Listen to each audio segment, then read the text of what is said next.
اور اس مقصد کو پورا کرنے کے لیے اب میں آپ کے ساتھ I will be sharing 9 premises, basically 9 basic premises ہیں، اس کی کچھ آف شوٹس ہیں، وہ میں آپ کے ساتھ شیئر کرتا جاؤں گا. سب سے پہلی بات تو یہ کہ ایجوکیشن کو ہم ریکگنائز کریں سب سے پہلے، اور خاص طور پہ میں جس قوم سے تعلق رکھتا ہوں اور یہ بات کر رہا ہوں تو یہ شاید وہ لوگ جو کہ پاکستان سے باہر رہتے ہیں ان کے لیے کچھ مضحکہ خیز بھی ہوگی کہ لک ہوز ٹاکنگ والی بات ہوگی. Education should be considered as the most important investment in our future, in the national future, in the world future.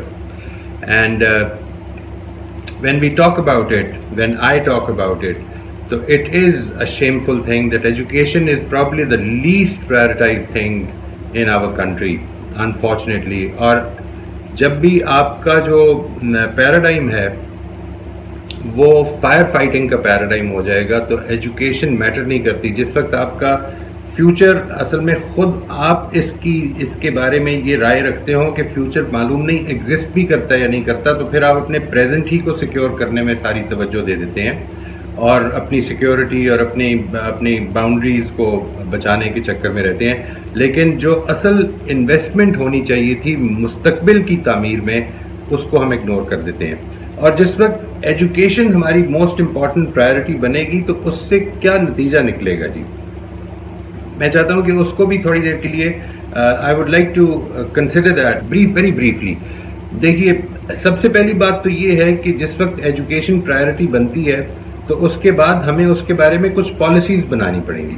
ہمیں یہ سوچنا پڑے گا کہ what is it that we really aspire for, اور how do we get their.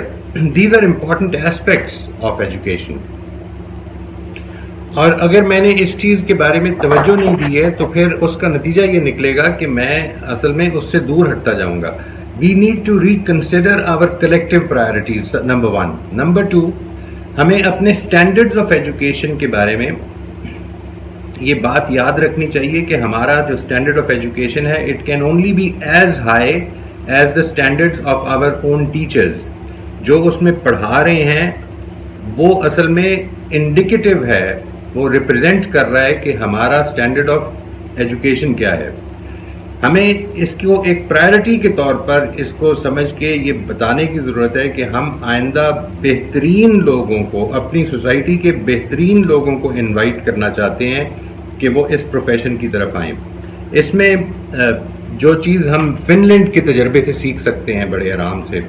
Fun land میں جس وقت یہ ریولوشن آئی ایجوکیشن کی تو یہ آپ کو شاید حیرت ہوگی کہ یہ بہت کوئی لمبا عرصہ نہیں لگا، کوئی ایسا نہیں لگا ہوا کہ جنریشنز اس میں لگ گئیں، بلکہ یہ with in 10 to 12 years changes آئے.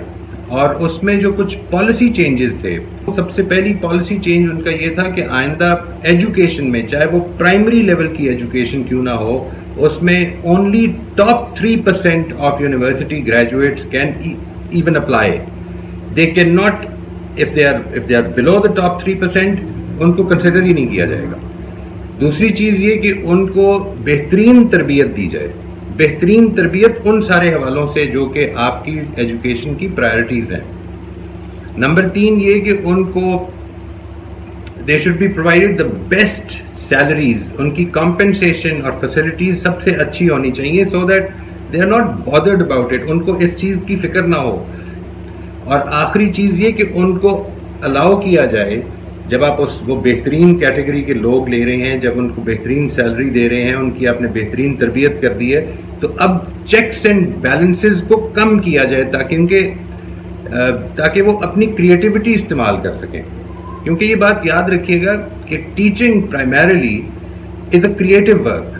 انفارچونیٹلی یہ 1980s کے بعد سے یہ ایک پوری دنیا میں یہ موومنٹ چلی ہے جس میں ٹیچنگ کو سٹرکچرڈ کرنے کی کوشش کی گئی ہے، کنٹرولز عائد کرنے کی کہ اس کلاس میں یہ کور ہونا چاہیے اور اس کلاس میں یہ کور ہونا چاہیے، اور اسٹینڈرڈائز ٹیسٹنگ کے ذریعے سے اس کے سٹرکچرز کو ہم نے بالکل ہی، یعنی یوں سمجھ لیجئے کہ منٹ ٹو منٹ کرنے کی کوشش کی ہے. اور جب آپ اس طرح سے کنٹرول کرتے ہیں تو اس کے نتیجے میں جو کریٹو کام ہے وہ ہمیشہ سفر کرتا ہے جی.